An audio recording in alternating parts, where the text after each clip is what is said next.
Weber State offers a strong focus on STEM-related majors to meet the demands of employers in our community. The Engineering Technology building houses labs, robots, and workshops for programs such as product design and development. Welding stations are provided for manufacturing engineering students, along with drafting labs with state-of-the-art software for mechanical engineering students.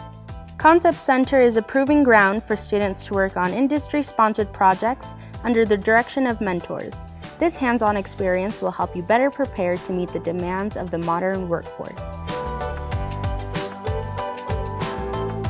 The Technical Education Building offers programs such as computer science with a state-of-the-art lab for video game design. Weber State offers a bachelor's degree in automotive technology, one of only 4 in the nation.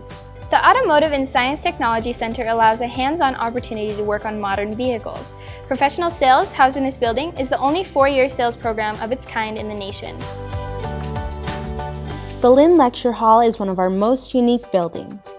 In addition to attending science classes, students can watch a star show in the Ott Planetarium or discover fossils in the Natural History Museum. The Interprofessional Education Building provides a space for health profession students to both study and learn from their peers. Housed together, students and professionals from various health fields can work together, share ideas, and contribute to better healthcare. Each element is designed to promote interprofessional education, which focuses on teaching students how to provide team-based collaborative care for better patient outcomes.